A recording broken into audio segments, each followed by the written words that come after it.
Today we're gonna study the Q&A. The first question, the Deuteronomy chapter 21, verse 14. Kaya Let's- ngayon, kaya ngayon po, pag-aaralan po natin yung Q&A at yung unang tanong po ay nasa Deuteronomy, Deuteronomy chapter 21, verse 14. dun po sa chapter 21, verse 14. So, would you read? Babasahin ko po. Kung di mo siya magustuhan, ay pababayaan mo siyang pumunta kung saan niya ibig, ngunit huwag mo siyang ipagbibili para sa salapi. Huwag mo siyang ituring na alipin, yamang ipinihaya mo siya. So the question is, why Israelites have a choice of setting a wife free if husband has no delight in her? Kaya ang tanong po dito, bakit po yung mga Israelita ay may kakayahan po silang palayain yung kanila pong asawang babae kapag ito po ay hindi nila gusto o hindi sila nasisiyahan sa kanila? We have to make sure this is not the law for the normal wife. Kailangan po nating masigurado dito na ito pong kautusan na ito ay hindi po ito para doon sa mga normal na asawa. Wife. The verse 10, Doon po sa versikulo 10, would you read? kapag ikaw ay lumabas upang makipagdigma laban sa iyong mga kaaway at ibibigay sila ng Panginoon mong Diyos sa iyong mga kamay at dadalhin mo silang bihag. So when the Israelites take the captive, among them, if they want to take the one woman as a wife, they can take her as a wife. Kaya po yung mga Israelita po, kapag po kumukuha sila ng mga bihag, nasa sa kanila po kung gusto po nilang ito pong mga bihag na ito, kung gusto po nilang gawing kanilang asawang babae o hindi. Naintindihan pa? The verse 11, would you read? Versikulo 11 po, at makakita ka sa mga bihag ng isang magandang babae at magkaroon ka ng pagnanais na kunin siya para sa iyo bilang asawa. At the time, if the people become the captive, their life is so miserable and terrible. Yung panahon po na ito, kapag po yung mga tao ay naging mga alipin, yung kanila po nagiging buhay ay nagiging miserable. People don't treat the captive as a person. Yung mga alipin po, hindi po sila itinatrato bilang mga tao. So these all the captive are supposed to become the slaves. Kaya ito pong mga tao po na ito ay dapat silang maging mga alipin. But only reason why this woman becomes a wife of the Israelite is because of love. Pero dahil lang po sa isang kadahilanan kung bakit po nagiging asawa ng mga Israelite ito pong mga babae ay dahil sa pag-ibig. So we are also a slave of sin and Satan. Kaya tayo rin po ay alipin ng kasalanan o ni Satanas. We didn't deserve to become a wife of Jesus Christ. Hindi po tayo karapat-dapat na maging asawa po ni Jesucristo. But the only reason why we become the bride of Jesus is because of His love. Pero yung tanging dahilan lamang kung bakit po tayo naging asawa po ng Panginoong Hesus ay dahil sa pag-ibig. At that time, when the captive becomes a wife, she must do the purification ceremony. Kaya nung panahon po na ito, kapag ka po ito pong isang alipin ay naging asawa po ng Israelita, nagkakaroon po ng purification ceremony. There is the law to cleanse her. Meron pong batas para po siya ay linisin. So the verse 12 and 13, would you read? Babasahin ko po, dadalhin mo siya sa iyong bahay, kanyang aahitan ng kanyang ulo at gugupitin ang kanyang mga kuko. Verse 13, at kanyang huhubarin ang suot ng pagkabihag sa kanya at maninirahan sa iyong bahay. Iiyakan niya ang kanyang ama at ang kanyang ina sa loob ng 1 buwan at pagkatapos nooy sisiping ka sa kanya, ikaw ay magiging asawa niya at siya ay magiging iyong asawa. So before she becomes a wife of Israelite, she has to keep this law. Kaya bago po siya maging asawa ng Israelita, kailangan po niyang sundin ito pong batas na ito. It means she give up her own tradition. Ang ibig sabihin po nito, isusuko po niya yung lahat po niyang tradisyon. Cutting the nail and doing this way, it means she will not go back to her life. Kanya pong puputulin yung kanyang kuko sa pamagitan po ng paggawa ng ganitong paraan ay hindi na po siya dapat babalik dun sa dati niyang buhay. So when we become the bride of Jesus Christ, we give up our former life. Kaya po, nung tayo po ay naging asawa ng Panginoong Jesucristo, isinuko na po natin yung dati nating buhay. We don't want to go back our previous life. Hindi na po natin gustong bumalik dun sa dati nating buhay. Because our Lord becomes our husband and He loves us. Dahil yung ating pong Panginoon ay naging ating asawa at tayo po ay kanyang mahal. But the problem is, these Israelites, even though they take this woman as their wife, if they don't like, they just threw that wife. Pero ang problema po, dito po sa mga Israelita, kapag po kinuha nila ito bilang asawa, kapag hindi na po nila ito gusto, basta na lang po nila itinatapon. So God command them, even though you divorce, separate, you cannot sell this woman as a slave. Kaya po sinabi ng Diyos na sa mga Israelita na kahit ayaw mo na silang maging asawa, hindi mo sila dapat ipagbili bilang alipin. That's the verse 14. Ito po yung verse 14. So it shall be, if you have no delight in her, then you shall set her free, but you certainly shall not sell her for money. Kung hindi mo siya magustuhan, ay pababayaan mo siyang pumunta kung saan niya ibig, ngunit huwag mo siyang ipagbibili para sa salapi. Actually, this is not what God wants, the divorce. Sa katunayan, hindi po ito nag-work ng isahan lang. But because they are so stubborn, God said, don't treat them as slaves. Pero dahil po sa katigasan po ng kanilang ulo, sinabihan po sila ng Panginoon na wag mo silang ituring na bilang alipin. But not like Israel people, God never give up His love. Pero kagaya po, His love is not changing. pero hindi po katulad ng mga Israelita, ito pong Panginoong Jesucristo, yung kanya pong pag-ibig ay hindi kailanman nababago. And here is another lesson. Why these Israelites have no delight about the captive wife? At meron pa pong isang rason kung bakit ito pong mga Israelita ay hindi sila nasisayahan dun sa kanilang mga asawa na Because alipin. they just look at the beauty, in appearance. Dahil sila po ay nakatingin lamang dun lang po sa physical na anyo, Yes, outward beauty only.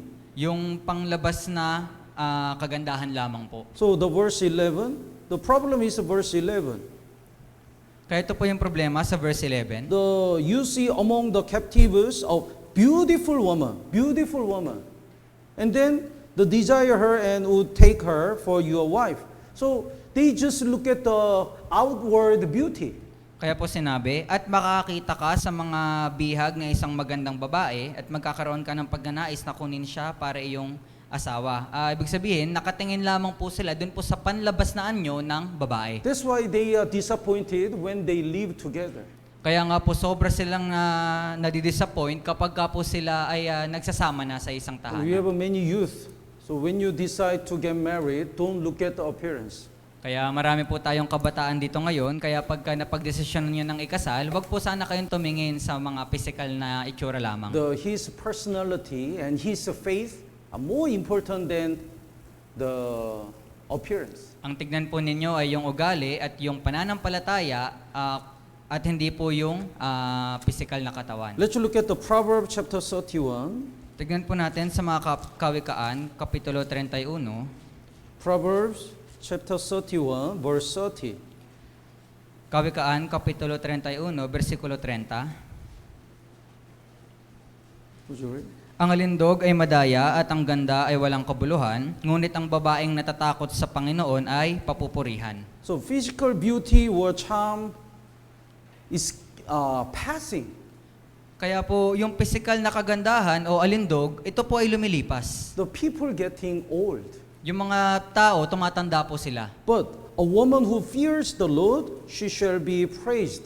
The more we live with the wife, and look at her personality is right before God, the more she look beautiful. Kaya po sinabi, ngunit ang babaeng natatakot sa Panginoon ay papupurihan, na tayo po habang nakakasama po natin ang ating asawa sa tahanan, as long as nakikita natin yung kagandahan niyang ugali, mas lalo po natin siyang minamahal. So the inner person is more important than outer world, outer appearance. Kaya yung panloob po na ugali, mas maganda po siya kaysa po sa physical na kagandahan. 나인틴디안 po?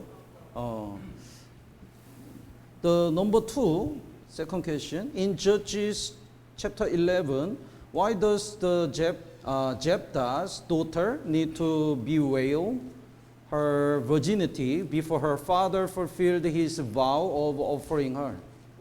Kaya po yung pangalawang tanong dito po sa Hukom Kapitulo 11, bakit po yung anak po ni Jephthah ay kailangan po na umiyak para po dun sa kanyang pagkabirhen bago po siya i-offer ng kanya pong ama? 나인틴디안 po? Let's look at the Judges chapter 11. Kaya tignan po natin sa mga Hukom Kapitulo 11, the verse 30 and 31. sa versikulo 30 hanggang 31. The Jephthah have the vow before God. Dito po, si Jephthah po, meron po siyang panata sa harapan ng Panginoon. So Jephthah made the vow to the Lord and said, if you will indeed deliver the people of the Ammon into my hands, then it will be that whatever comes out of the doors of my house to meet me when I return in peace from the people of Ammon shall surely be the Lord's, and I'll offer it up as a burnt offering. Kaya ito po yung panata po ni Jephthah sa Panginoon. Kung iyong ibibigay ang mga Ammonita sa aking kamay, ay mangyayari na sino mang lumabas sa mga pintuan ng aking bahay upang sumalubong sa aking pagbabalik na mapayapa galing sa mga anak ni Ammon ay magiging sa Panginoon at iaalay ko iyon bilang handog na sinusunog. So he said, it's like if the Lord, if you give us the victory from Ammon, I'll offer the burnt offering with the person who meet me at the first time, the first person. Kaya parang ganito po, sabi po niya sa Panginoon na kapag ibibigay mo sa aking mga kamay yung tagumpay laban sa mga Ammonita, sa aking unang makakasalubong na tao, ito po ay magiging handog na sinusunog sa iyong harapan. First of all, we have to think why Jephthah made the vow like this. Kaya una pong dapat nating pag-isipan, bakit po si Jephthah ay nagkaroon ng ganitong pamamanata. The first reason is he was so honored and thankful to be used by God. Una sa lahat po, dahil po siya po ay labis na nagpapasalamat na sa harapan po ng Diyos. The chapter 11 verse 1. Dito po sa Kapitulo 11, His versikulo mother 1. is a harlot. Yung kanya pong nanay, isang bayarang babae. So here is the Gileadite. Kaya nandito po si Gileadita. Gileadite. And between Gileadite and Harlot, there is the Jephthah.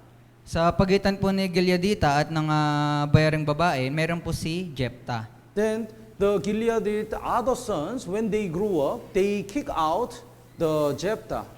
Kaya yung iba pong anak ni Gileadita, nung sila po ay lumaki na, kanila pong itinakwil ito pong si Jephthah. The verse 2, would you read? Ang asawa ni Gilead ay nagkaanak sa kanya ng mga lalaki. Nang lumaki ang mga anak ng kanyang asawa, ay kanilang pinalaya si Jephthah at sinabi nila sa kanya, ikaw ay hindi magmamana sa sambahayan ng aming ama sapagkat ikaw ay anak ng ibang babae. That's why in verse 3, the Jephthah stayed with the worthless man. Kaya nga po dito sa versikulo 3, si Jephthah po ay nanatili po siya doon po sa isang lalaki. Worthless. The verse 3, would you read? Nang magkagayoy, tumakas si Jephthah sa kanyang mga kapatid at tumira sa lupain ng Tob. Doon ay nakasama ni Jephthah ang mga lalaking bandido at sumasalakay na kasama niya. So he stayed with worthless men. Kaya nanatili po siya sa mga bandido na mga tao. Oh. So look at think about Jephthah. Kaya pag-isipan po natin si Jephthah. His mother is a harlot, Yung kanya pong ina ay bayaring babae and he was kicked out from the house. at siya po ay pinalaya sa kanila pong tahanan. He stayed with the worthless man. At nanatili po siya sa mga bandido na lalaki na ito. So he think he's not important. Kaya sa tingin po niya, hindi po siya mahalaga. He think probably he's not worthy to live. Sa tingin niya, parang hindi siya karapat-dapat para mabuhay. He couldn't find any reason to live, Hindi siya makahanap ng anumang rason para mabuhay. but God found him. Pero, ang Diyos, nahanap po siya. God wants to use him to fight for Israel. At gusto po siyang gamitin ng Diyos para po makipaglaban sa kasama ng Israel. So to fight against the Ammon, God chose Jephthah.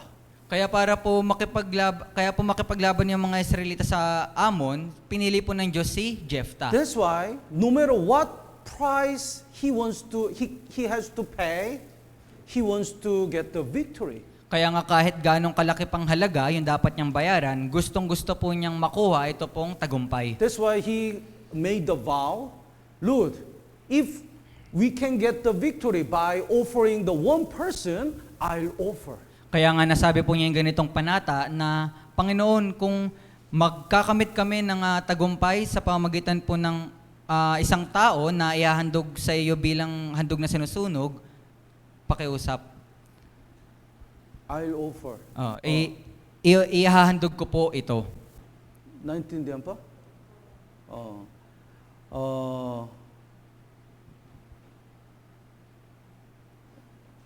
And another reason is Ammon is a very strong nation. Kaya isa pa pong rason, ito pong Ammon o mga Ammonita, ito po isang napakalaking bansa. That's why it was impossible to win this battle. Kaya nga parang wala pong kakayahan sila na manalo po sa labanan po So na ito. if they lose this battle, anyway, all people should die. Kaya kapag po natalo sila dito sa labanan na ito, yung lahat ng tao mamamatay. So Jephthah thought, if other people can be saved by offering one person, that's better to offer one person. Kaya nga naisip ni Jephthah na kung yung marami ay maliligtas sa pamamagitan ng isang handog, mas mabuti iyon. That's why he made this vow. Kaya nga nagkaroon po siya ng ganitong panata. But actually, God never forced him to make this vow. Pero sa katunayan, hindi naman po siya pinilit ng Diyos para magsalita ng ganitong panata. This is not what God wants. Hindi po ito yung gusto ng Diyos. Even though he didn't make this vow, God promised to to get the victory. Kahit po na hindi po siya makagawa ng ganitong panata, ipinangako na po ng Diyos sa kanya na magtatagumpay po sila. But anyway, because of these reasons, the Jephthah made the vow. Pero gayon pa man, dahil po sa mga rason po na ito, kaya po namanata po si Jephthah. Then the first person to meet Jephthah after victory is his only daughter. Kaya ang nangyari po, nung pagkatapos po ng kanilang tagumpay, ang una po na-meet ni Jephthah na tao ay yung kanya pong anak na babae. So verse 34 and 35, would you read? Siya sa verse 34-35, pagkatapos ni Jephthah ay umuwi sa kanyang bahay sa Mispa, ang kanyang anak na babae ay lumabas upang salubungin siya ng alpa at ng sayaw. Siya ang kanyang kaisa-isang anak at liban sa kanya ay wala na siyang anak na lalaki o babae man. So his heart was broken. Kaya po yung kanyang puso ay talagang nawasak. But he doesn't want to, he really want to keep his vow. Pero po itong si Jephthah, talagang ninanais po niya na may sa katuparan ito pong panata po niya. So the verse 35, the last part, I have given my word to the Lord and I cannot go back on it. Kaya nga po dito sa verse 35, sa huli, sa huli po, akin sapagkat, sa verse 35, yung huling parte po, I have given my word to the Lord. Sapagkat gumawa na ako ng panata sa Panginoon at hindi ko na mababawi. Yes. According to the Numbers chapter 30, verse 2, whatever people make the vow before God, they have to keep that vow. Kaya ayon po sa mga Bilang, chapter 30, verse 2, kapag po nagkakaroon ng panata ang mga tao sa harap ng Diyos, kailangan po nila itong tuparin. That's why he kept his vow. Kaya nga si Jephthah, isa kinatuparan po niya, ito pong kanyang panata. And his daughter also, so faithful. Kaya ito din pong anak ni Jephthah na babae, sobrang natatakot. She didn't hesitate. Pero hindi po siya nag-alinlangan. She obeyed. Pero siya po ay sumunod. So verse 36, so she said to him, My father, if you have given your word to the Lord, do to me according to what has gone out of your mouth. Kaya sabi po sa verse 36, at sinabi niya sa kanya, Ama ko, kung iyong ibinuka ang iyong bibig sa Panginoon, gawin mo sa akin ng ayon sa lumabas sa iyong bibig, yamang ipinaghagatakan ng Panginoon sa iyong mga kaaway. Yes, because anyway, we were supposed to die by Ammon.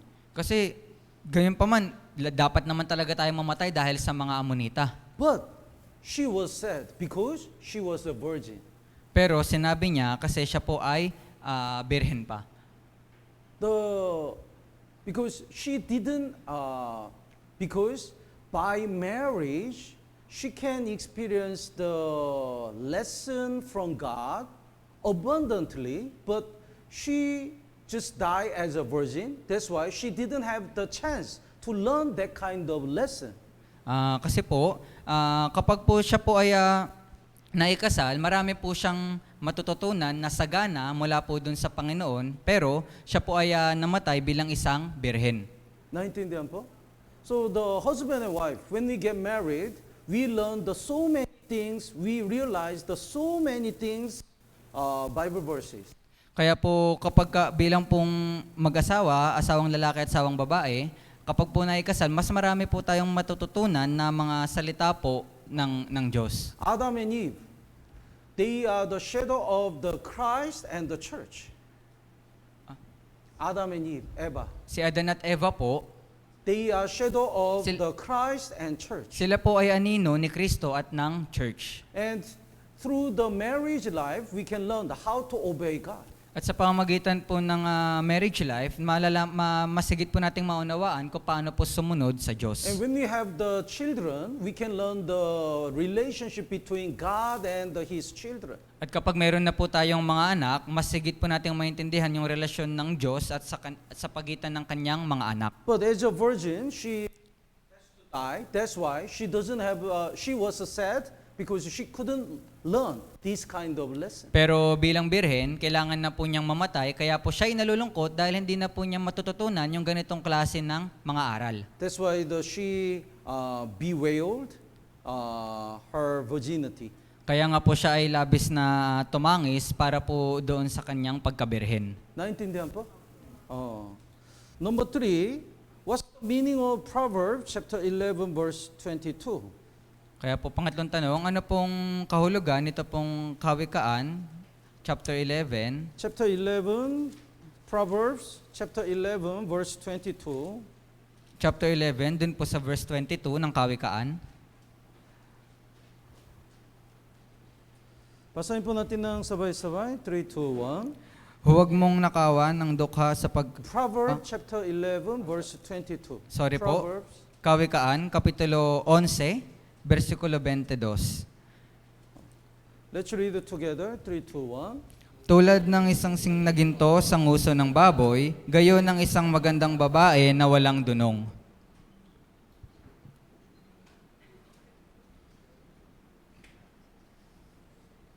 Here is a pig, Kaya meron pong baboy. and here is the gold ring. Gold ring. At ito po yung gintong singsing. Wow, gold ring is so precious.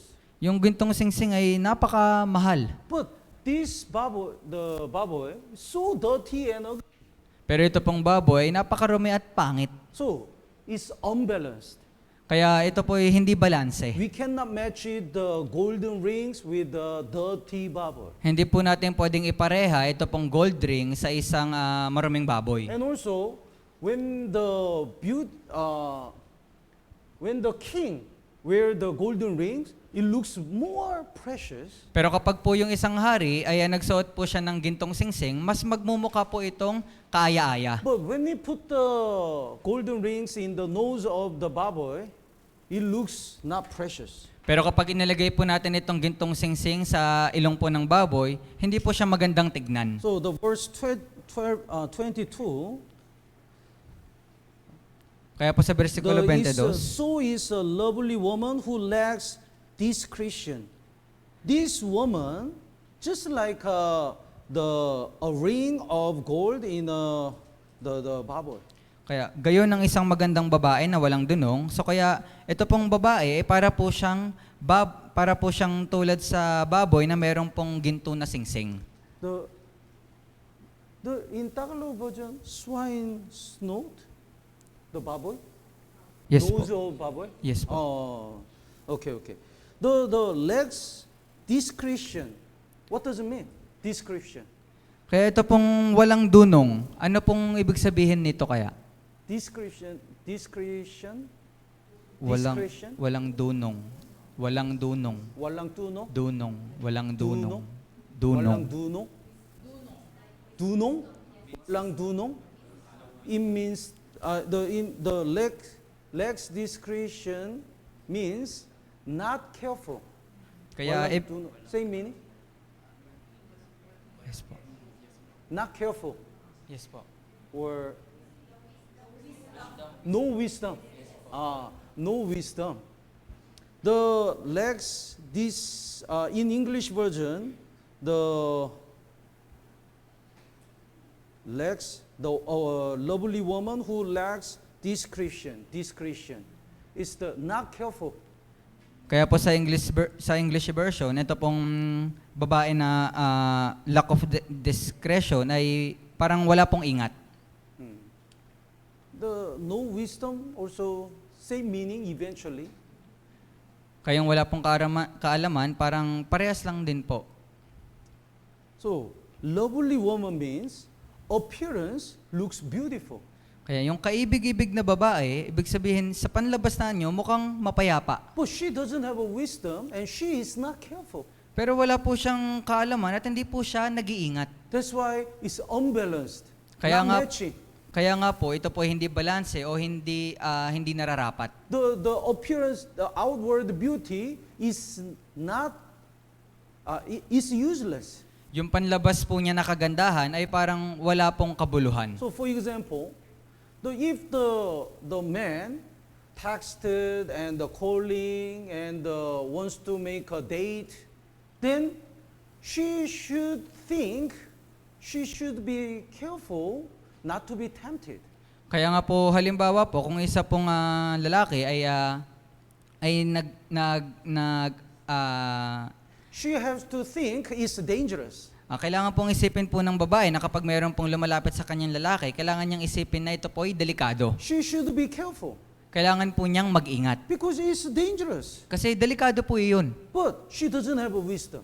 Pero dahil wala po siyang kaalaman, So she meet and contact and she was a stumble. kaya yun po, makikipag-meet siya, makikipag-usap siya, at sa kahuli-hulihan siya po ay matitisod. Then the appearance, that beauty is not important. Kaya po yung kagandahan na meron siya, hindi na po mahalaga.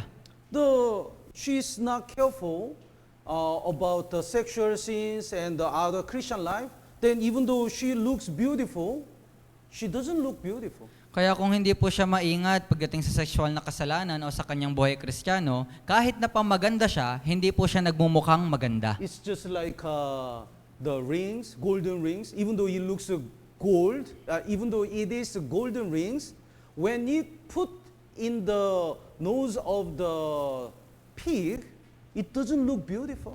Kaya kagaya lang po ito ng gintong singsing. Kung ito po ilalagay po natin sa nguso ng baboy, hindi po siya magandang tignan. Naintindihan po? Number 4. is Obadiah in 1 Kings chapter 18, the same Obadiah that is one of the Bible books, the book of Obadiah. Kaya po yung pang-apat na tanong, si Obadiah po ba na nandun sa 2 King chapter 18 ay parehas po sa nagsulat po ng Book of Obadiah? The conclusion is they are different persons. Kaya yung kwento po dito, magkaiba po silang tao. Because the time to be written is really different. Dahil yung panahon kung kailan po ito inasulat ay sobrang magkaiba. So the 1 Kings chapter 18 is the story in the BC 9, is it? Can we say 9th century in BC? What do you say? BC 9th century? 9th century BC? 9 BC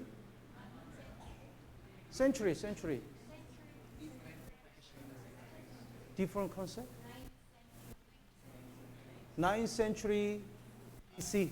9th century BC. Kaya ito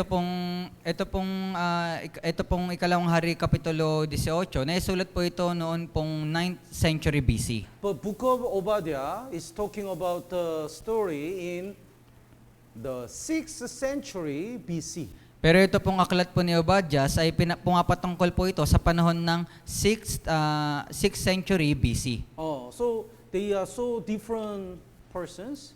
Kaya sila po ay magkaibang tao. Actually, in the Bible, there are so many people whose name is Obadiah. Sa katunayan po sa Biblia, napakarami pong tao na parehas po na may pangalang Obadiah. So it's talking about the different persons. Kaya ito po ay pumapatungkol sa iba pong tao. Okay lang po? In Proverbs chapter 18, verse 18. At dun po sa Kawikaan, Kapitulo 18, versikulo 18. Proverbs chapter 18, verse 18. Kawikaan, Kapitulo 18, versikulo 18. The question is, what does Proverbs chapter 18, verse 18 means? Kaya ang tanong po, ano pong ibig sabihin nito pong Kawikaan, Kapitulo 18, versikulo 18? Basahin po natin ng sabay-sabay. 3, 2, 1. Ang pagpapalabunutan sa mga pagtatalo'y nagwawakas at nagpapasya sa mga makatunggaliang malalakas. So, literally, it means the casting lots solve the problem. Kaya ito po ay, ibig sabihin po nito ay yung pagre-resolve ng mga problema. Casting lots give us the solution. Yung pagpapalabunutan po ay nagbibigay po sa atin ng solusyon. Because at the time, the people really believed, even though they cast the lots, God give them the result. Kasi po nung panahon po na ito, na kahit po sila po ay magpalabunutan, talaga pong naniniwala sila na yung Diyos ay ibibigay sa kanila yung kasagutan. So the Proverbs chapter 16, verse 33. Kaya sa Kawikaan po, Kapitulo 16, versikulo 33. The lot is cast into the lap, but every decision is from the Lord. Sorry po. Proverbs chapter 16, verse 33. Ayun po. Versikulo 33, ang pagsasapalaran ay hinahagis sa kandungan, ngunit mula sa Panginoon ang buong kapasyahan. So, in the Old Testament, when they choose the people, they cast the lot. Kaya po dun po sa Lumang Tipan, kapag pumipili po sila ng tao, lagi po silang nagpapalabunutan. When they enter the land of Canaan, in order to divide the territory, they cast the lot. Nung sila po ay pumasok po dun sa lugar ng Kanaan, para po paghatian yung lupa, sila po ay nagpalabunutan. And even in Book of Acts, in order to replace the opposer instead of the Iscariote Judah, they cast the lot. At ganoon din po sa Aklat ng Mga Gawa, para po imbes na palitan po nila ng ibang apostol si Judas, sila po ay nagpalabunutan. But these days, we have a Bible. Pero ngayon po sa panahon natin, meron na po tayong Biblia. So we must not find the will of God by casting the lot. Kaya nga po dapat, hindi po nating kailangan alamin yung kalooban po ng Diyos sa pamamagitan po ng pagpapalabunutan. So somebody says, Lord, please show me your will. Kaya meron pong iba sinasabi, Panginoon, pakita mo po sa akin ang iyong kalooban. I believe whatever I opened, then the first verse is will of God. Kaya naniniwala po ako na kapag binuksan ko po ang aking Biblia, kung ano po yung aking unang makita, yun po yung kalooban mo. So when he opened, the first verse he saw is the Matthew chapter 27, verse 5. Iscariot Judah went and hanged himself. Kaya nga po, nang binuksan po niya yung Biblia, una pong verse na nakita niya is sa Mateo Kapitulo 17, versikulo 5, si Judas po ay nagbigti. So he really got scared. Kaya po siya takot na takot. Lord, please, I'll try one more time. Show me your will. Kaya sinabi niya, Panginoon, bigyan mo pa po ako ng pagkakataon, ipakita mo po sa akin ang iyong kalooban. And when you open it, that is the John chapter 13, verse 27. Jesus said, what you do, do quickly. Kaya po, nung pagkabukas pa po niya sa pangalawang pagkakataon, nakita po niya yung John chapter 30, verse 27, kung ano man ang iyong naisip gawin, gawin mo agad. So it's very dangerous to find the will of God by casting the lot or the opening the Bible like that. Kaya nga po napakadelikado kung hahanapin po natin yung kalooban ng Diyos sa pamamagitan po ng ganitong klaseng pagpapalabunutan o pagbuklat ng Biblia. We have to pray and based on the Bible, we have to check if it's the will of God or not. Kaya kailangan po nating manalangin at ayon po sa Biblia, kailangan po natin itong isipin kung ito po ay kalooban ng Diyos o hindi. And also we need the counseling with the matured Christian. At ganoon din po, kailangan po natin ng payo sa isa pong mga matured na Kristiyano. And next question is 1 Samuel chapter 22 verse 2.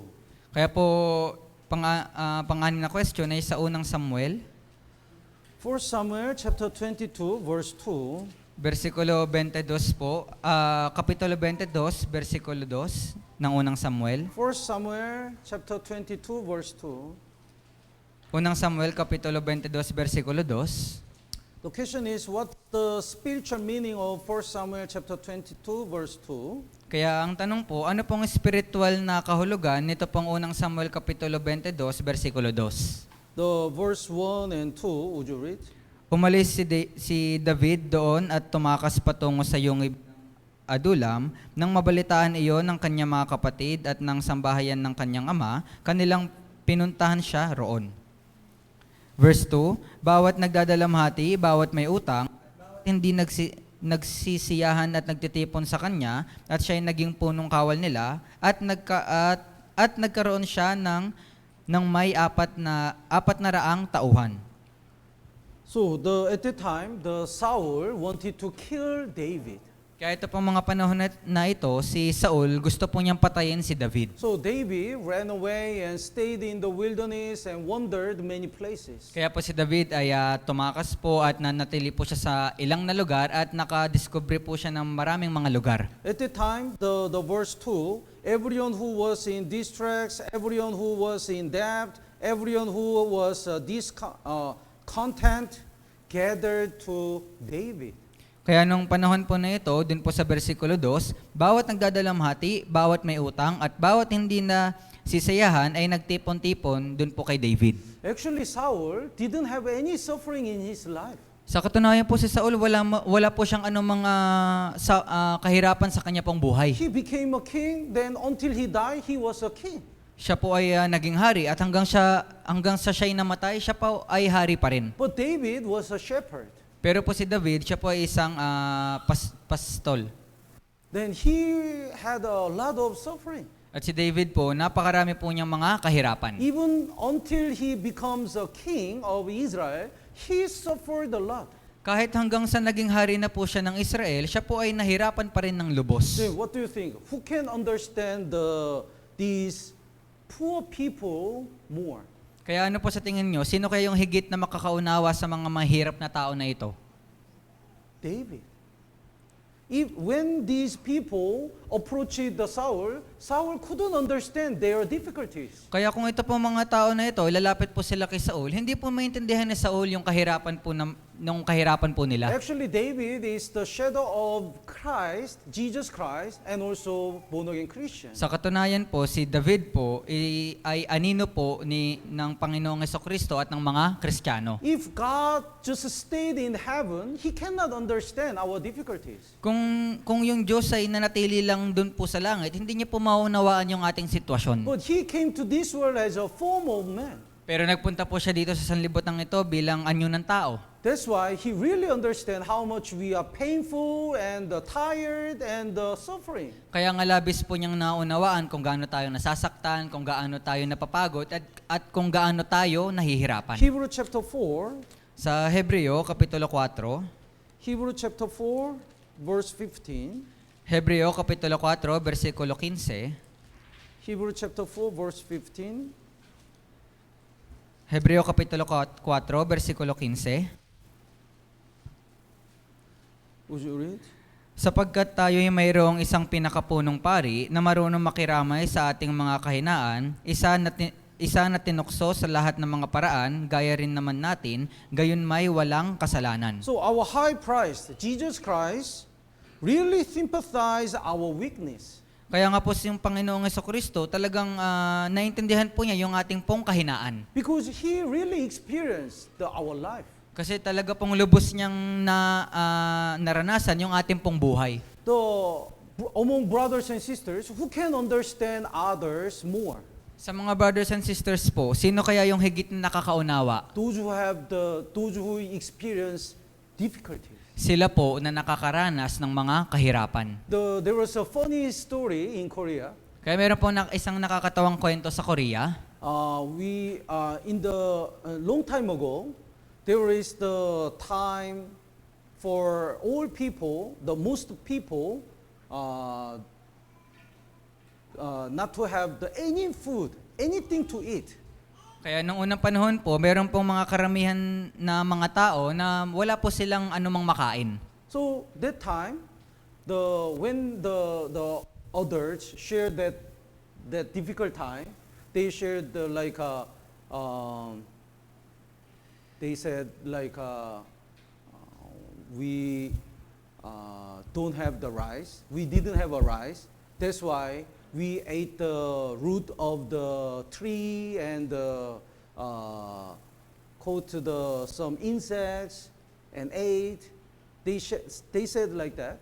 Kaya nga po nung ibinahagi po nila ito sa mga kabataan, sinabi po ng mga kabataan ng panahon na yun, wala kaming makain, nanguhuli kami ng mga insekto at kinakain namin yung mga sanga. They said we didn't have a rice. Sinasabi po nila na wala Napakain. kaming kanin. Oh. Then these days, teenager said, if you don't have the rice, why don't you eat the bread?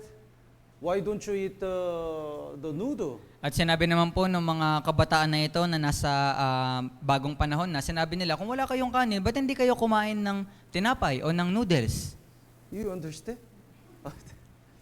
That is very funny story, but nobody. Yun po ay dapat na nakakatawa. So if you don't have a rice, why don't you eat noodle and bread? Kung wala They kayong really don't understand how difficult they were. Kung wala kayong kanin, ba't hindi na lang kayo kumain tinapay and noodles? So hindi po nila naunawaan kung gaano kahirap yung naging buhay po nila noon. So if the brothers and sisters never experienced the difficulties in their Christian life, why you cannot do like this, like me? Kaya kung yung mga brothers and sisters, hindi po sila nakakaranas ng mga kahirapan sa kanilang buhay, maaari po nila sabihin ito na, bakit hindi mo ito magawa, kagaya ko? Why do you feel sad? Why do you feel depressed? Bakit ka nalulungkot? Bakit ka nade-depress? They cannot understand others because they don't experience the pain and the sufferings. Hindi po nila maintindihan yung iba dahil hindi naman po nila nararanasan yung sakit at yung kahirapan po na nararanasan po ng iba. But Jesus really experienced our pain. That's why He really sympathizes Pero si our weakness. Pero si Jesucristo, talagang naranasan po niya yung ating kahirapan, kaya sobra niya tayong naiintindihan. Like David really sympathized the poor and the person who have the difficulties. Kagaya po ni David na kung paano po siyang nakiramay sa mga mahirap po na tao o sa may mga kahirapan. Let's look at the 1 Peter chapter 3 verse 8. Kaya tignan po natin sa unang Pedro, Kapitulo 3, versikulo 8. 1 Peter chapter 3 verse 8. Finally, all of you be of one mind, having compassion for one another, love as brothers, and be tender-hearted, and be courteous. Katapos-tapusan, magkaisa kayong lahat sa pag-iisip, maging madamayin, mapagmahal sa mga kapatid, mababait at may mapagkumbabang pag-iisip. So the God really want us to have a compassion to others. Kaya yung Diyos, ninanais niya po tayo na magkaroon po ng awa sa iba. And God really want us to be humble for others. At ang Panginoon, na ninanais niya po tayo na magpakumbaba sa iba. God wants us to be humble. Yung Diyos gusto po niya tayo maging mapagkumbaba. Let's look at the Matthew chapter 11, Tignan po natin sa Mateo Kapitulo 11. verse 28. Mateo Kapitulo 11, versikulo 28. Matthew chapter 11, verse 28. Mateo Kapitulo 11, versikulo 28. Let's read it together. 3, 2, 1. Lumapit kayo sa akin, kayong lahat na nanlulupaypay at lubhang nabibigatan, at kayo'y bibigyan ko ng kapahingahan. Yes. Like David accept all the people who have the burden and the suffering, Jesus invite everyone who labor and are heavy. Kaya kagaya po ni David na kanya pong tinanggap yung lahat po ng tao na may mga kabigatan at kahirapan, kagaya po ni Kristo na tinanggap po niya ito pong mga kagaya po ni Kristo na inimbitahan niya yung mga taong ito na bigyan ng kapahingahan. So who went to the David? Kaya sino po yung mga pumunta kay David? Those who have the heavy burden. Yun pong merong mga kabigatan. Who goes to Jesus Christ? Sino po yung mga pumunta kay Hesukristo? Those who have the suffering and difficulties and heavy burden. Sila pong may mga kahirapan at mga kabigatan na pinagdadaanan. So even in our Christian life, when we have the difficulties, it's not bad things. Kaya kagaya po sa ating buhay Kristiyano, sa tuwing mayroon po tayong kahirapan, hindi po ito masama. Because of the heavy burden, we go to Jesus and we become close with Jesus. Kasi dahil sa pamamagitan po ng mga kahirapan na ito, higit po tayong lumalapit sa Diyos at at mas lalo nating hinihingi yung tulong ng Diyos. And we can sympathize other people. At ganun din, pwede po tayong maawa sa ibang mga tao. Naintindihan po? And next question. Until what time we can study? 8? Oh, time is enough. Why do Egyptians despise the shepherd? Kaya susunod po na tanong, bakit po yung mga taga-Ehipto ay hindi nila iginagalang ito pong mga pastol? O parang nilalait po nila? Hinahamak? Naintindihan po? Oh. Anyway, if you understand, no problem. The Genesis chapter 46, Kaya sa Genesis po, chapter 46, you received the questions? Yes. Oh. Genesis chapter 46, verse 34. kaya sa Genesis po, chapter 46, din po sa versikulo 34, 34. Let's read, would you read?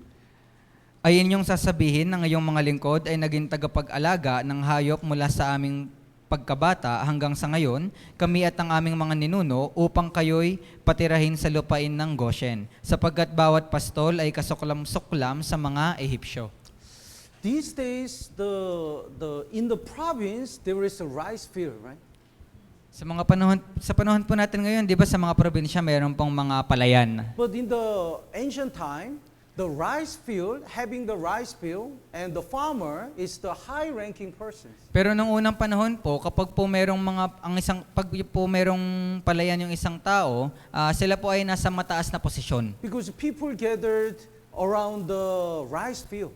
Kasi po yung mga tao ay nagtitipon po sila doon po sa palibot ng mga palayan. So civilization started from the rice fields. Kaya yung sibilisasyon po ay nag-umpisa po doon po sa palayan. So they have a rice field and they are farmers. It means they are city people. Kaya meron pong palayan, meron pong mga magsasaka. Ibig sabihin po, para po silang mga tao sa syudad.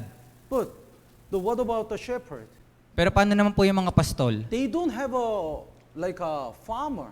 Yung mga pastol, wala po The silang anumang farm. They don't have a farm. yung mga pastol, wala po silang anumang mga palayan. Not like these days. These days, the shepherd, they have a big lot, farm, and they are really rich. Hindi po katulad sa mga pastol po sa panahon natin ngayon, marami po silang mga napakalaking palayan o pastulan at napakayaman po nila. But at that time, the shepherd just bring the animals here and there in the field. Pero po ng mga panahon po na ito, yung mga pastol po, dinadala lang po nila yung mga kanila pong mga alaga sa kusang lugar So po. when the animals eat the grass, then they have to move to another place. Kaya kapag meron ng ibang mga hayop doon sa lugar, kailangan po nila lumipat sa ibang lugar. So the shepherd cannot take a shower well, Kaya yung mga pastol, hindi sila nakakaligo man lang ng maayos. and they are dirty, At sila po yung marurumi. and they looks very wild man. At pag titignan mo sila, para silang mga mababangis. So because they don't stay in one place. Kasi hindi po sila nananatili sa isang lugar. Their routine is not the stayable. Yung palagi po nilang ginagawa sa kanilang buhay ay hindi po stable. That's why in long time ago, they didn't have the right to vote. Kaya nga nung unang mga panahon po, wala silang karapatan man lang na bumoto. Naintindihan po? That's why the Egyptians, not only Egyptians, all people in the ancient time despise the shepherd. Kaya nga yung mga Ehipto, o hindi lamang yung mga Ehipto, lahat po ng mga tao ng mga unang panahon, lagi po nilang hinahamak itong mga pastol. Let's look at the Amos. Kaya tignan po natin sa Amos. Amos chapter 7, verse 14. Sa Amos, Kapitulo 7, versikulo 14. Amos chapter 7, verse 14. Sa Amos, Kapitulo 7, versikulo 14.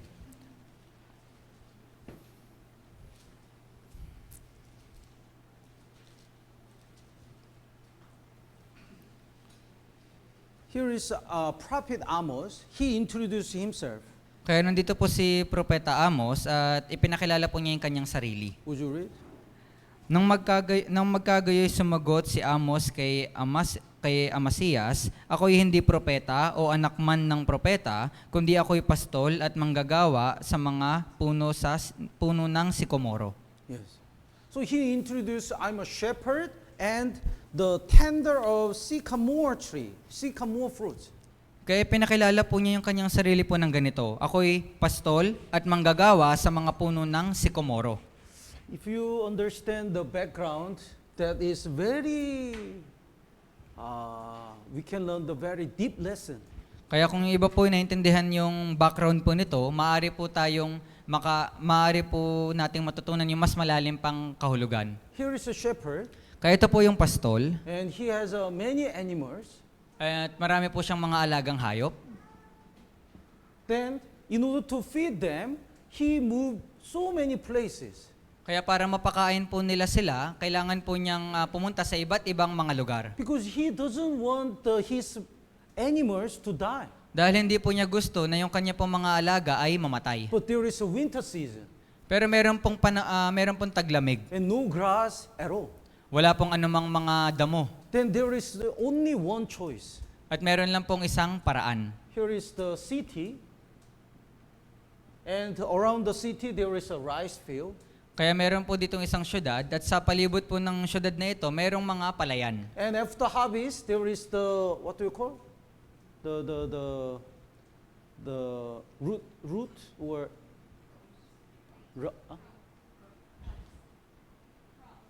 crops. Here is the rice, and when we cut this part, crops, root or At the bottom part of the rice. At kapag ka po tapos na ng anihan, dun po sa palayan, meron pong naiwan na mga ugat o parang mga Anyway, the remaining part of after harvest, so ganyan pa man, yung natitira pong parte pagkatapos po ng anihan, dun po sa palayan. naintindihan po? Then he has only one choice to bring his animal to this rice field. Kaya ganun pa man, ito pong pastol, wala po siyang ibang paraan kundi dalin lamang yung mga kanya pong alagang mga hayop doon po sa palayan po na iyon. Then the owner of the rice field, instead of let the animals eat in his rice field, he asked the shepherd to work in his house. Kaya pero ito pong may-ari ng palayan na to, imbes na pakainin na lang niya yung mga alagang hayop ng libre doon sa palayan niya, magre-request po siya ng isang pabor doon po sa pastol. Then at the time, we have to understand the sycamore tree. Kaya sa panahon po na ito, kailangan po nating maunawaan ito pong patungkol sa puno ng sikomoro. The sycamore tree has many fruits, Ito pong puno ng sikomoro, napakarami po nitong mga but it's bunga. bitter. Pero ito po ay mapapait. So only the way to make it sweet, each fruit there is by needle, it make a hole and put the olive oil. Kaya ang tanging paraan lang po para itong mapait na bunga na ito ay maging matamis, kailangan po itong tusukin ng karayom at lagyan po ng olive Put the oil. olive oil. So how many works does the worker how many hard work should worker work? Kaya kung ganun po, gaano po kayang pagpapagod yung dapat po na gawin po nung magtatrabaho po dito? Because there are so many fruits in the sycamore tree. Dahil napakadami pong bunga nito pong puno ng sikomoro. That's why the owner of the sycamore tree doesn't hire the workers to make it sweet. Kaya nga ito pong may-ari po ng palayan, ng puno ng sikomoro, hindi po niya nais na mag-hire po ng tao para doon. But at the time, when the shepherd asked a favor to feed his animals, the owner asked him to do this job. Pero kaya po itong pastol, nung nanghingi po siya ng tulong para pakainin po itong mga alaga niyang hayop, kapalit po nun, sinabi po ng may-ari ng sikomoro na puno ng sikomoro na gawin po niya yung trabaho po na iyon. So, I'm a shepherd. The Amos introduced himself. I'm a shepherd and the tender of sycamore fruits. That's why the shepherd usually do this work. Kaya nung ipinakilala po ni Amos yung kanyang sarili na isang pastol at na manggagawa sa puno ng sikomoro, ito po yung ibig niyang sabihin. So, nobody wants to ascend, climb the sycamore tree, because people think, are you a shepherd? Why are you there? Kaya- They despise him. Kaya wala pong sino mang tao yung gusto pong umakyat sa puno po ng sikomoro kasi kapag nakikita po nila ito, ganito po yung kanilang sinasabi. Isa ka pa akong pastol? Then in Luke chapter 19, there is the Zacchaeus. Kaya dun po sa Lucas Kapitulo 19, nandun po si Zacchaeus. Let's look at the Luke chapter 19. Tignan po natin sa Lucas Kapitulo 19. Luke chapter 19, verse 2. Lucas Kapitulo 19, versikulo 2. Now behold, there was a man named Zacchaeus, who was a chief tax collector, and he was rich. At doon ay may isang lalaki na ang pangalan ay Zacchaeus. Siya ay isang punong maniningil ng buwis at mayaman. So he has a power and money. Kaya meron po siyang kapangyarihan at pera. But he really want to see Jesus. Pero ninanais po talaga niya na makita si Jesus. But he was short. Pero siya po ay maliit. So he climbed sycamore tree. Kaya nga umakyat po siya dun po sa puno ng The sikomoro. verse 4. Sa versikulo 4, Let's read it together. 3, 2, 1. kaya tumakbo siya sa unahan at umakyat sa isang puno ng sikomoro upang makita siya sapagkat siya'y daraan sa daang iyon. Nobody wants to climb up the sycamore tree. Walang sino man yung gustong umakyat dun po sa puno ng sikomoro. Especially such a powerful and rich man, they never climb up the sycamore tree. Lalo na sa katulad nilang na mga makapangarihan at napakayamang mga tao, ayaw po nilang umakyat sa puno ng sikomoro. But Zacchaeus, he didn't care what other people think because he really desired to see Jesus. Pero si Zaccheo, wala po siyang pakialam kung ano man yung isipin sa kanya ng ibang tao dahil ang ninanais lamang po niya ay makita si Jesus. That's why Jesus visited him and he stayed in his house. Kaya nga si Jesus, binisita po siya at nanatili sa kanyang tahanan. So the Zacchaeus was really changed because of love of Jesus. Kaya si Zaccheo talagang labis na nabago dahil po sa pag-ibig ni Jesus. Anyway, naintindihan po? Then let's go back to Amos. Kaya balikan po natin yung Amos. Amos chapter 7. Here is a very good lesson. Sa Amos, Kapitulo 7, ito po'y napakagandang lesson. The verse 14, the Amos introduced himself. He was a sheep breeder and a tender of sycamore fruit. Kaya dito po sa verse 14, ay pinakilala po ni Amos ang kanyang sarili na ako isang pastol at manggagawa sa puno ng sikomoro. So, he was not educated. Kaya wala po siyang pinag-aralan. But he learned everything in order to be used by God. Pero natuto po siya ng maraming mga bagay para magamit ng Diyos. Paano? Think about it. Pag-isipan po ninyo ito.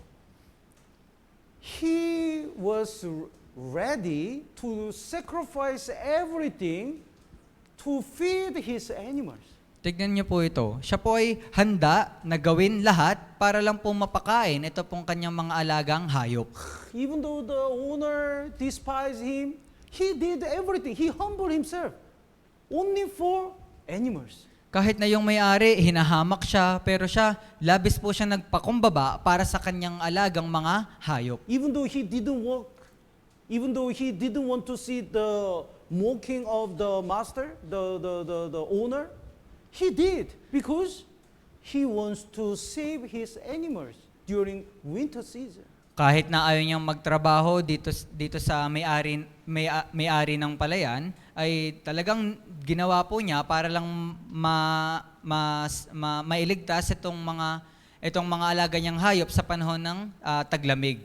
So, his heart became ready to be used by God. Kaya yung kanya pong puso ay talagang handa para gamitin ng Diyos. So, we have to understand, no matter what job we have, if we obey God, we become ready to be used by God. Kaya kailangan po natin itong maintindihan, anumang trabaho meron tayo, kailangan po nating maging handa para po magamit sa gawain po ng Diyos. And even though he was a shepherd, he was so bold before anyone. At bagaman po siya isang pastol lang, siya po ay napakatapang sa harap ng mga tao. The verse 12, chapter 7, verse 12, here is the Amaziah. He is the high priest. Kaya dito po sa versikulo 12 ng Kapitulo 7, nandito po si Amasias. So Amaziah think the Amos is just a shepherd. Si Amasias, ang tingin po niya kay Amos ay isa lamang pastol. So he said, the verse 13, never again prophesy at Bethel, for it's the king's sanctuary, and it's the royal residence. How dare can you talk to me and talk here? Kaya sinabi po niya sa versikulo 13, ngunit huwag ka nang muling magsalita ng propesya sa Bethel sapagkat iyon ay santuario ng hari at iyon ay templo ng kaharian. So kaya, sino ka na nagsasalita sa akin? You are shepherd, then how dare you share the word of God in front of high priest? Isa ka lamang pastol, kaya sino ka para mangaral ng salita ng Diyos sa harapan ng punong pari? Then Amos boldly said, yes, I'm shepherd, but God sent me to deliver this word of God. Pero matapang po silang sinagot ni Amos na, oo, ako isang pastol lamang, pero ipinadala ako ng Diyos para ibahagi ito pong mensahe ng Diyos. So verse 15, basahin po natin ng sabay-sabay. 3, 2, 1. At kinuha ko ng Panginoon mula sa pagsunod sa kawan, at sinabi ng Panginoon sa akin, humayo ka, magsalita ka ng propesiya sa aking bayang Israel. Yes. So he really believed that God sent him. He was really bold because he knows God sent him. Kaya napakatapang po niyang ipangaral ito dahil alam niya na isinugo siya ng Diyos. So verse 16, now therefore hear the word of the Lord. Kaya dito po sa versikulo 16, kaya't ngayon, pakinggan mo ang salita ng Panginoon. Wow, he's so brave. Kaya napakatapang po niya. Even though he's a high priest and in the kingdom, he boldly says, you hear the word of God. Kahit na doon sa loob ng kaharian, sa harap ng mga punong pari, talagang matapang niyang ipinangaral yung salita ng Diyos. Naintindihan po? So that's why in the ancient time, the shepherd was despised, the very low-ranking person. So kaya po ito po yung dahilan kung bakit nung unang panahon ay labis na hinahamak yung mga pastol. And let's look at the Mark chapter 1. Kaya tignan po natin sa Marcos kapitulo 1. Mark chapter 1 verse 44 and 45. Marcos kapitulo 1, doon po sa verse 44 at 45. Would you read? Sinabi niya sa kanya, tiyakin mong wala kang sasabihin kanino man, kundi pumunta ka at magpakilala sa pari at maghandog ka para sa pagkalinis sa iyo ayon sa ipinag-utos ni Moises bilang isang patotoo sa kanila.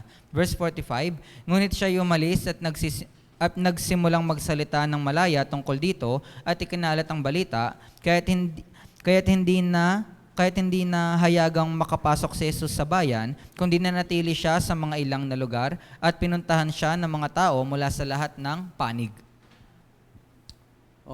So the question is, after Jesus healed, the question is, after Jesus healed them, Jesus commanded them not to tell others. Kaya ito po yung tanong, pagkatapos pong pagalingin ni Jesus yung mga tao, sinabi ni Jesus na huwag niyang ipagsabi ito sa iba. Then,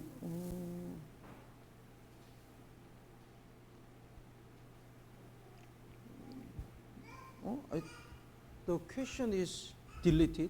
So the question is, why did Jesus not allowed to tell openly, to tell others, right? Yes po. Right? Yes po. Would you interpret? Yun po. Kaya ang tanong po, bakit po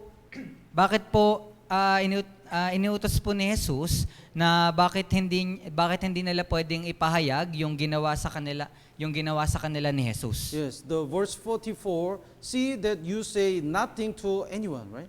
Kaya sinabi po dun sa verse 44, tiyakin mong wala kang sasabihin. So the many cases, Jesus didn't allow even though Jesus healed them, Jesus didn't allow them to say others. Kaya marami pong mga pagkakataon na hindi po pinapayagan ni Jesus na sabihin nila yung ginawa ni Jesus dun sa iba. The question is why? Ang tanong po dito, bakit? Because the purpose why Jesus, the reason why Jesus came to this world is not for performing miracles. Dahil po yung dahilan, si Jesus hindi po siya pumarito para po magsagawa ng mga milagro. Especially for Jewish people, Jesus doesn't want to show his miracles because Jesus didn't want the Israel people misunderstand about Jesus. Jesus is the person who performed the only miracles. Kaya lalong-lalo na po sa mga Hudyo, ayaw po niya na magsagawa ng mga milagro sa kanila dahil ayaw ni Jesus na magkaroon ng maling pagkaunawa na ito pong mga Hudyo na si Jesus lamang ay nagsasagawa lang ng mga milagro. Jesus came to this world to save sinners. Si Jesucristo, pumarito po siya sa sanlibutan para iligtas yung mga makasalanan. The performing miracles is to show his divinity, to show that he is a God. Yung paggawa po ng mga milagro, para lang po ito na ipakilala niya na siya ay makapangyarihan at siya ay Diyos. And also, to give the spiritual lesson, Jesus showed the miracles. Kaya ganun din, para magbahagi ng mga spiritual na kaalaman o ng lesson, siya po ay nagsasagawa ng mga milagro. But Jesus doesn't want the Jewish people to follow Jesus only for the miracles. Pero hindi po ninais ni Jesucristo na kaya lang siya sinusunod ng mga Hudyo ay dahil lang sa nagsasagawa siya ng mga milagro. That's why Jesus didn't allow to tell others. Kaya nga si Jesucristo, hindi po niya hinahayaan na sabihin ito sa iba. Naintindihan po? But there is another case. Pero meron pong mga ibang mga senaryo. Let's look at the Mark chapter 5. Tignan po natin sa Marcos, Kapitulo 5. Mark chapter 5, verse 19, verse 18 and 19. Sa Marcos, Kapitulo 5, mula po dun sa verse 18 at 19. Would you read? Nang sumakay na siya sa bangka, ang lalaking inalihan ng mga demonyo ay nakiusap na siya ay isama niya. Ngunit tumanggi siya at sinabi sa kanya, "Umuwi ka sa iyong mga kaibigan at ibalita mo sa kanila ang lahat ng ginawa ng Panginoon para sa iyo at kung paanong kinaawaan kanya." So, in this chapter, here is the man who was demon possessed. Kaya dito po sa kapitulo na ito, may isang tao na inaalihan ng demonyo. And after Jesus cast the demon, Jesus said, "Go home to your friends and tell them what great things the Lord has done for you." At pagkatapos palayasin ni Jesus itong masamang espiritu, sinabi niya, "Umuwi ka sa iyong mga kaibigan at ibalita mo sa kanila ang lahat ng ginawa ng Panginoon para sa iyo." Why? Bakit? Why this time Jesus said, "Go and tell them"? Bakit nung panahon na to, sinabi ni Jesus na humayo ka at sabihin mo sa kanila? Because they are Gentiles. Kasi sila po ay mga hintil. So Jewish people already believe in God. Yung mga Hudyo, naniniwala na sila sa Diyos. They don't need to believe in God by miracles. Hindi na nila kailangan maniwala sa Diyos sa pamamagitan ng mga milagro. They need the word of God and they need the salvation. Ang kailangan nila ay salita ng Diyos at kaligtasan. But Gentiles, they need to believe in God first. Pero yung mga hintil, kailangan muna nilang maniwala sa Diyos. So let's look at the chapter 5 verse 1. Kaya tignan po natin dito sa Kapitulo 5, versikulo 1. Would you read? Dumating sila sa kabilang ibayo ng dagat sa lupain ng mga Geraseno. Gadarenes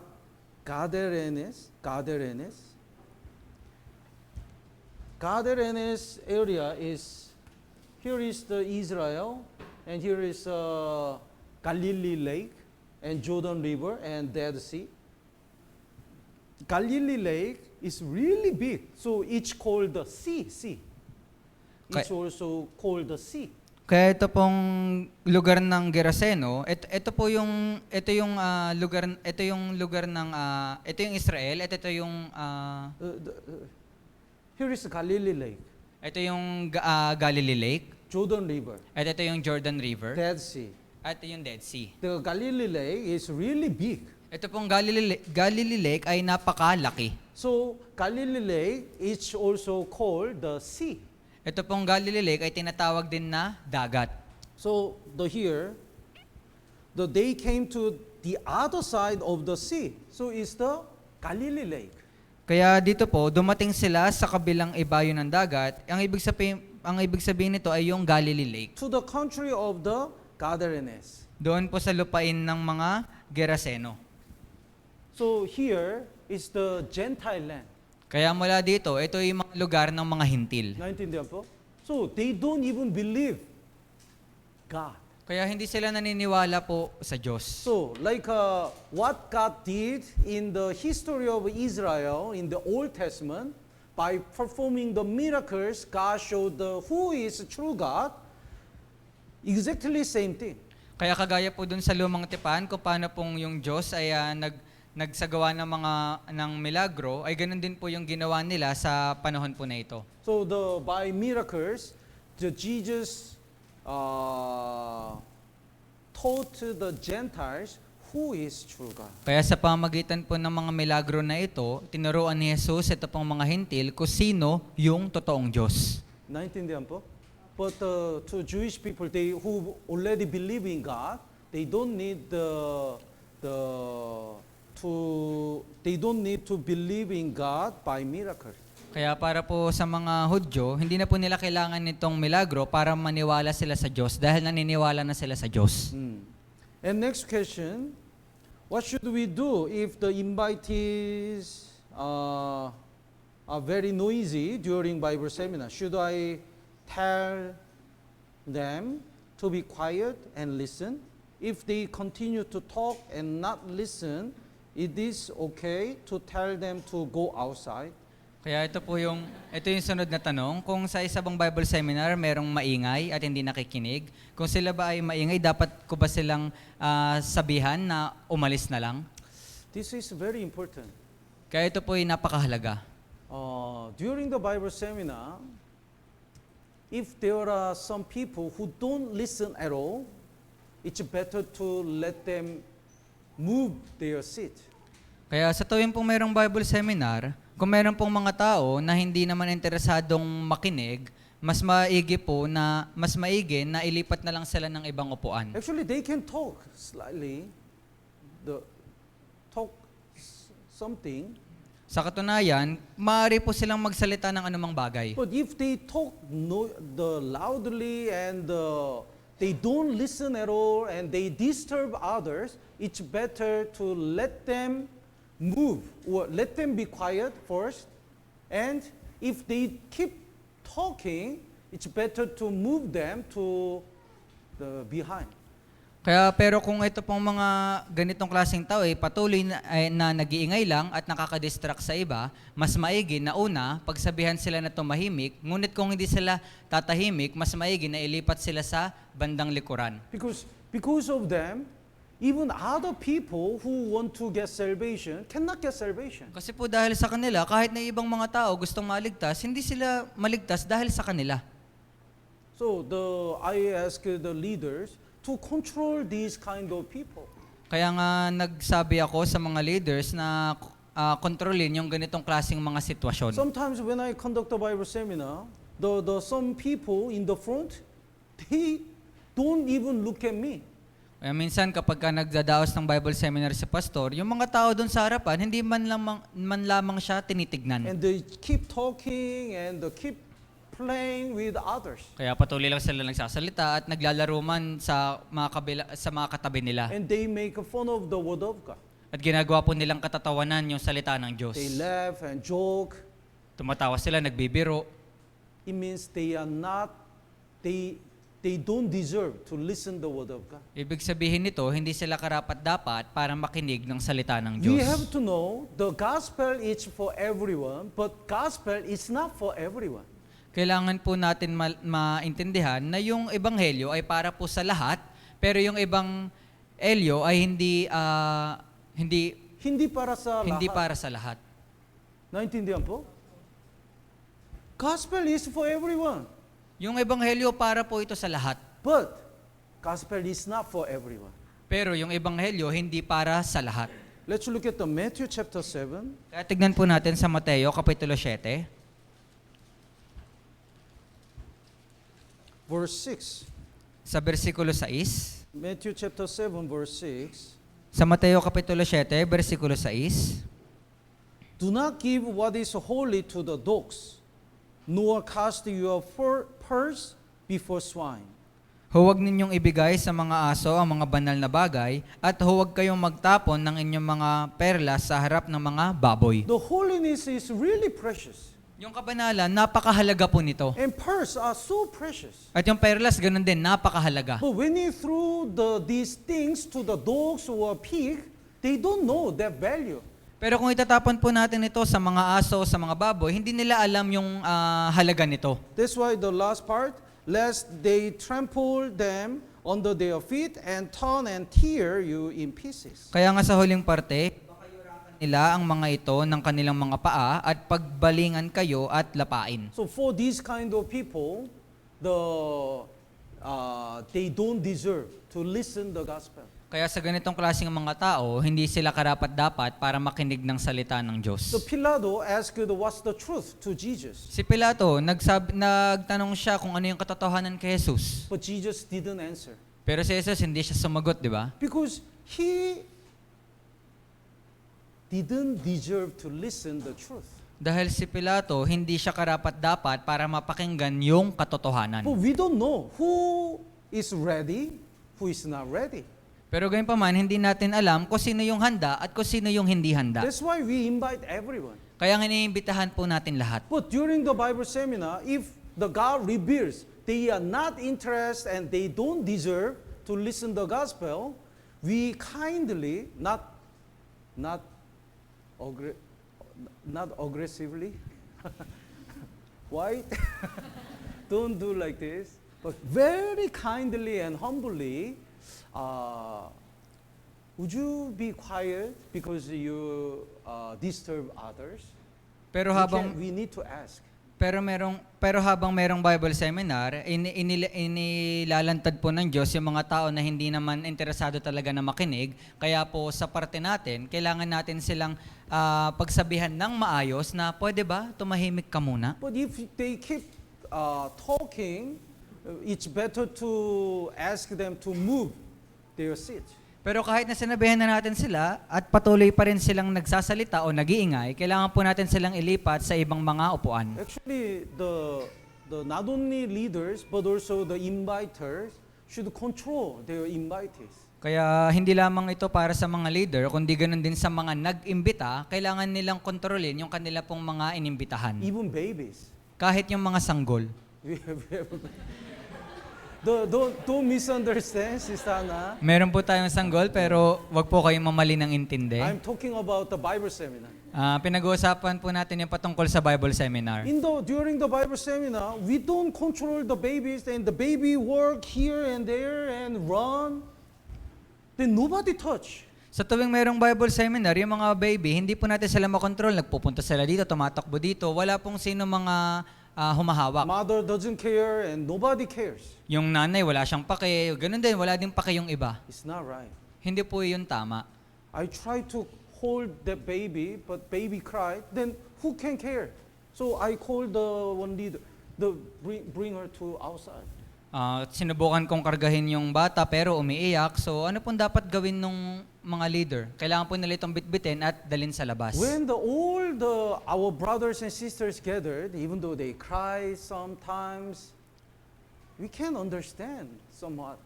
Kung lahat po tayo mga brothers and sisters ay nagkakatipon lamang, kung umiyak yung mga sanggol, pwede po natin itong maintindihan. But if they really loudly cry, it's better to go outside or stay in the mother's room. Pero kung talagang umiiyak sila ng malakas, mas maigi na dalhin sila sa labas or manatili na lang sila doon po sa mother's room. But especially during the Bible seminar, we need to control the babies or the people who make noise, talk loud. Pero lalong-lalo na po kapag may Bible seminar, kailangan natin kontrolin yung mga baby, ganun din yung mga tao na nag-iingay lang. Because it can disturb the other people who really want to get salvation. Kasi pwede po nilang madistorbo o madistorbo ito pong mga tao na nakikinig talaga at nagnanais na makapakinig at nagnanais na maligtas. But I kindly said, don't ask a favor aggressively. Pero nang mahinahon po, kailangan po natin, wag po natin silang We need to ask kindly. kailangan po natin silang sabihan ng maayos o malumanay. Tama po ba? Sometimes, in order to make them focus on the Word of God, I go outside and approach, and in front of them I talk, and the eyes to eyes. It seems like don't talk and listen. I talk through my eyes, but they don't recognize. Kung minsan para lang magawa ko na makapag-focus sila sa sinasabi ko, nagpupunta ako sa harapan nila, tinitignan ko sila sa mata, na para bang sinasabi ko na huwag kang magsalita. And I shout loudly and look at this. At ako ay talaga sumisigaw ng malakas at ginagawa ko then ito. who can control? Pero sila'y labis na nagsasalita pa rin. So sino yung makakontrol? Not speaker. Hindi po yung nagsasalita. Other people should coordinate and control these kind of people. Yung ibang mga tao, kailangan nilang magkaisa at makontrol ito pong ganitong klase ng mga tao. If the other brethren don't help me, I'm very busy to control by eyes and the talk loudly or the gesture is getting bigger and bigger. And I have to think how to deliver this message. Very busy. Kung yung ibang mga brothers and sisters hindi nila asikaso yung ganitong bagay, magiging mas abala ako na suwayin sila, mas magiging abala ako na mas lakihan pa yung galaw ko at nag-iisip pa ako kung paano ko to i-explain. Napakaabala. But if the other brethren cares this kind of situation, then the preacher just focus on delivering the word of God. Pero kung ibang mga brothers and sisters ay ginagawa nila itong ibang mga gawain na ito, gayon, yung tagapagsalita ay higit na makaka-focus lang sa pagpapangaral ng ebanghelyo. So this question is good. We really need. Kaya ito pong tanong na ito ay napakaganda, kailangan po natin ito. 19. The next question. The Numbers chapter 3 verse 44 to 46. Kaya sunod pong tanong sa mga bilang, chapter 46. Numbers chapter 3 verse 44 to 46. Sa mga bilang, kapitulo 3, versikulo 44 hanggang doon po sa 46. Would you read? Babasahin ko po. At nagsalita ang Panginoon kay Moises na sinasabi, kunin mo ang mga Levita sa halip ng lahat ng mga panganay sa mga anak ni Israel at ang mga hayop ng mga Levita sa halip ng kanilang mga hayop. At ang mga Levita ay magiging akin, ako ang Panginoon. Verse 46, bilang pantubos sa 273 panganay ng mga anak ni Israel na higit sa bilang ng mga lalaking Levita. So question is, why money is the way of redeeming in these verses? Kaya yung tanong po, bakit yung pera ay yung paraan para sa pag-aaring ganap o pagtubos ng mga panahon na ito? Don't misunderstand this redeeming, in Tagalog, Tubos. Tubos? Tubos. It's not the redeeming the sins. Kaya wag po kayong mamali ng intindi. Ito pong pagtubos dito sa bagay na ito, hindi po ito yung pagtubos sa kasalanan.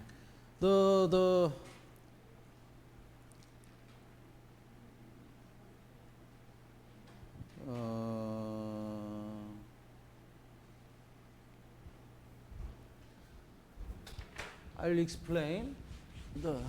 Kaya ipapaliwanag ko po. In Egypt, the last plagues is killing the firstborn babies.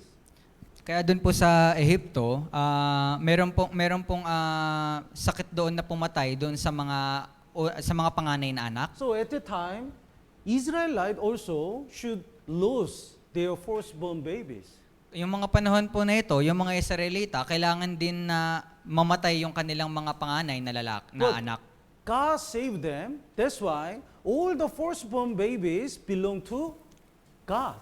Pero niligtas sila ng Diyos, kaya lahat ng mga panganay na anak ay nararapat para sa Diyos. But God says, instead of all your firstborn sons, I want to use Levites. Pero sinabi ng Diyos, sa halip na yung mga panganay na anak ninyo, hihingin ko yung mga Levita. Because Levites stood in the side of God when the Israel people worship idols. Kaya kasi dahil itong mga Levita ay tumayo po sila sa panig ng Diyos habang yung mga Israelita ay sumasamba sa mga Diyos-Diyosan. So God says, Levites will serve me instead of four sons. Kaya sinabi ng Diyos, itong mga Levita ay maglilingkod sa akin sa halip na itong mga Israelita. But the number of the first son is more 273 men more than the number of Levites. Pero yung mga bilang po ng mga Israelita nito ay 273, mas marami kaysa sa mga Levita. So 273 first sons must be paid to God. Kaya ito pong must be paid.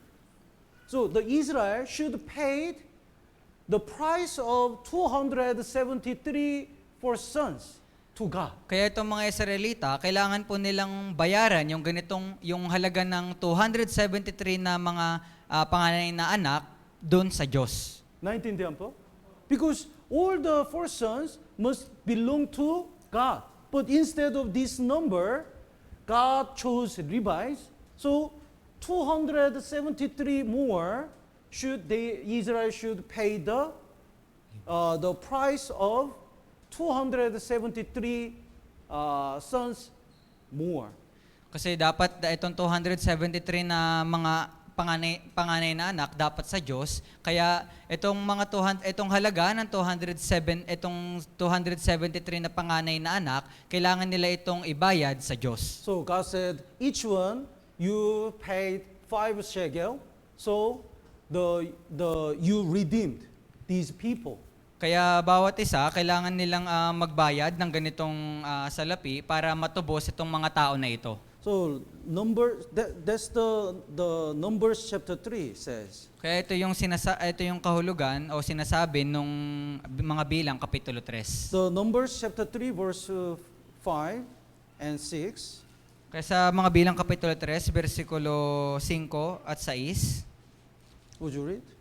Nagsalita ang Panginoon kay Moises na sinasabi, ilapit mo ang lipin ni Levi at ilagay mo sila sa harap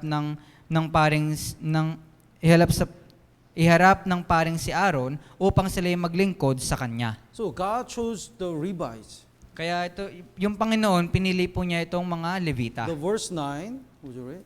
Sa versikulo 9, iyong ibibigay ang mga Levita kay Aaron at sa kanyang mga anak, sila'y lubos na ibinigay sa kanya mula sa mga anak ni Israel. So God separated the Levites from Israel to serve the Lord. Kaya yung Diyos, inihiwalay po niya itong mga Levita doon sa Israel para paglingkuran yung Diyos. Because they stood in the side of God. Dahil po sila ay nanatili doon sa panig ng Diyos. Let's look at the Exodus chapter 32. Kaya tignan po natin sa Exodus, Exodus chapter 32, sa Exodus, kapitulo 32, verse 26.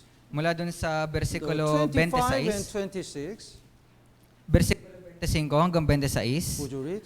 Nang makita ni Moises na ang bayan ay nagwawala, sapagkat pinabayaan sila ni Aaron na magwala sa kanilang kahihiyan sa gitna ng kanilang mga kaaway, tumayo si Moises sa pintuan ng kampo at nagsabi, sino ang nasa panig ng Panginoon? Lumapit kayo sa akin, at lahat ng mga anak ni Levi ay nagtipon sa kanya. So, even though the Israelites worship idols, they were unrestrained. They didn't care. Kaya kahit na yung mga Israelita ay sumasamba sa mga Diyos-Diyosan, wala silang nagwawala sila. That's why Moses said, whoever is on the low side, come to me. Then the Levi stood in the side of God. Kaya nga sinabi ni Moises, kung sino ang nasa panig ng Panginoon ay lumapit sa akin, kaya itong mga Levita ay tumayo sa panig ng Diyos. Then as God commanded, they killed their family. At kagaya po ng iniutos ng Diyos, pinatay nila yung kanilang mga pamilya. So God said, the verse 29, Kaya sinabi ng Diyos sa versikulo 29, let's read it together, 29, 3, 2, 1. sinabi ni Moises, itinalaga ninyo ang inyong sarili ngayon sa paglilingkod sa Panginoon, bawat isa sa halaga ng kanyang anak na lalaki o kapatid na lalaki, kaya't kayo ay nagdala sa inyo ng pagpapala sa araw na ito. Yes. So that's why God chose Levites. Kaya nga, ito yung dahilan kung bakit pinili ng Diyos yung mga Levita. Then let's go back to Numbers chapter 3. Kaya balik po tayo dun sa mga bilang, kapitulo 3.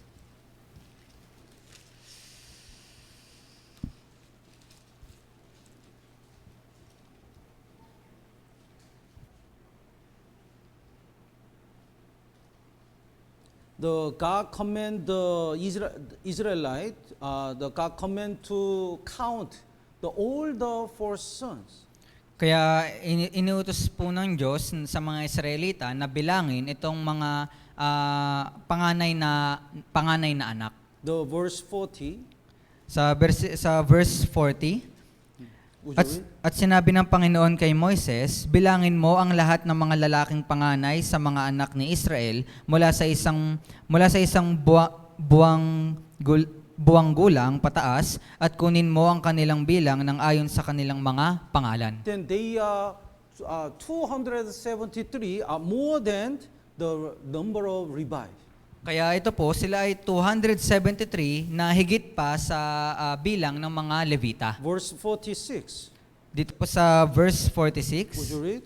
bilang pantubos sa 273 panganay ng mga anak ni Israel na higit sa bilang ng mga lalaking Levita. That's why the God said, for person you pay the 5 shekel. Kaya nga sinabi ng Diyos na sa bawat tao, magbabayad ka ng ganitong halaga ng salapi. That's why the Israel, the verse 50, Kaya nga yung mga Israelita sa verse 50, would you read? mula sa mga panganay ng mga anak ni Israel, kinuha niya ang salapi, 1,365 siklo ayon sa siklo ng santuario. 19 diyan po.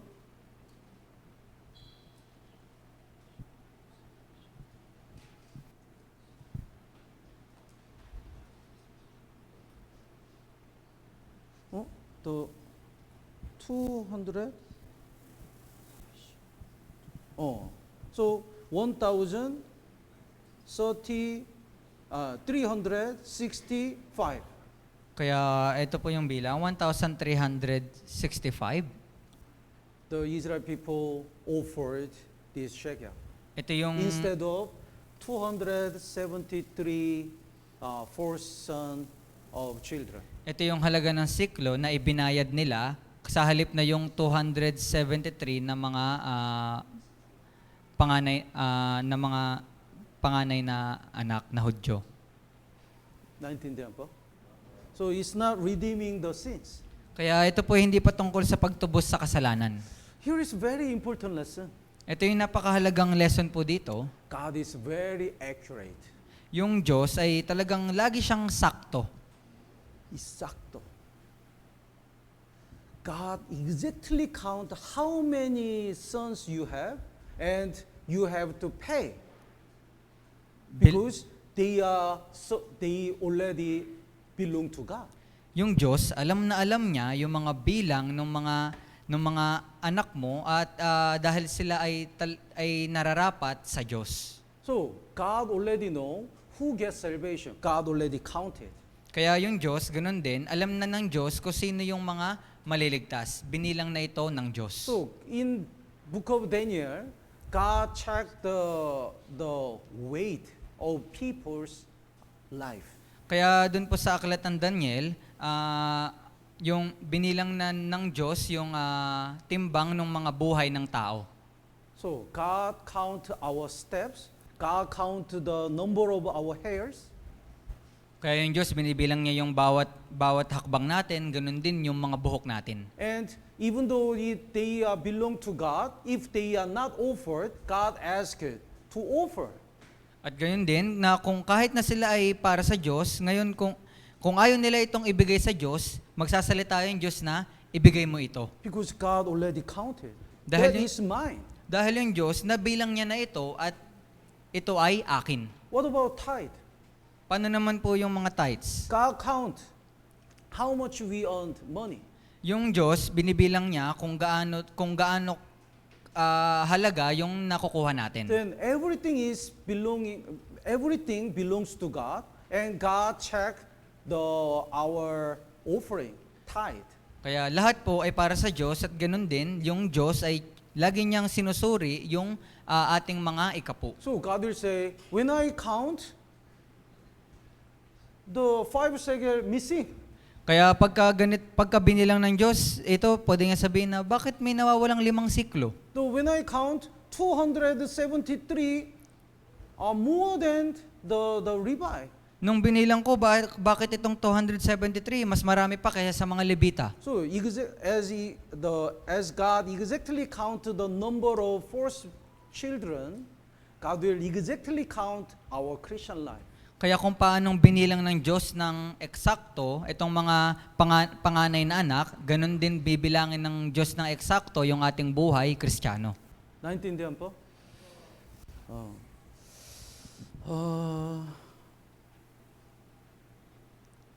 So we have 5 minutes. Last question. Kaya meron na pong huling tanong. I saw many times about number 40 in the Bible, such as 40 days and night in the day of the Noah's flood, 40 years Israelite in the wilderness, Moses spent the 40 years in Egypt, Jesus spent the 40 days in the wilderness when Satan tried to tempt him. Is there any spiritual reason why 40 numbers are always mentioned in the Bible?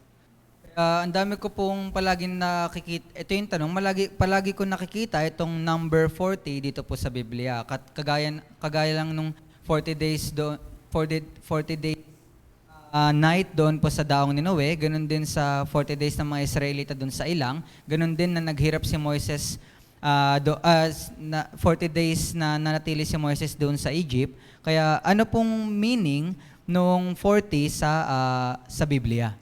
So there are some specific numbers which have the meaning in the Bible. Kaya meron pong mga specific na mga bilang na nakasulat po dito sa Biblia. So the 40 actually is the limit of person. Kaya ito pong 40, parang ito po ay yung limitado lang na bilang. How can I say? The 40 indicates the overcoming overcoming the limit of the human by faith. Ito pong 40 ay kumakatawan sa limit ng pagtatagumpay ng isang Kristiyano sa pananampalataya. You understand? So there is a limit we cannot handle, we cannot endure. Kaya There is a limitation. Kaya meron pong parang hangganan na hindi natin kayang kontrolin. That's the 40. Ito po yung 40. But by faith, we overcome this limitation. That's the 40. Pero dahil sa pananampalataya, nalalagpasan natin ito pong kahirapan na ito yung 40. So the 40, sometimes it indicates the judgment, but how can we overcome this suffering? By faith. Kaya minsan, ito pong 40 ay kumakatawan po sa paghukom. Pero paano natin mapagtatagumpayan itong paghukom na ito? Ito yung sa pamamagitan ng pananampalataya. How can we endure all the difficulties because of faith? Paano natin mapagtatagumpayan itong lahat ng mga kahirapan na ito dahil sa pananampalataya? So Noah endured the 40 days and night rain because of faith. Kaya si Noe, na pag nagawa po niyang pagtiisan yung 40 days, 40 night na umuulan dahil po sa pananampalataya. Israel people endured the life of wilderness for 40 years because of the faith. Yung mga Israelita, nagawa nilang tiisin yung kahirapan doon sa ilang dahil sa pananampalataya. Jesus overcome the temptation of Jesus endured the 40 days, the fast in the wilderness because of faith. Si Jesus po, nagawa po niyang pagtiisan ito pong 40 days na fasting dahil po sa pananampalataya.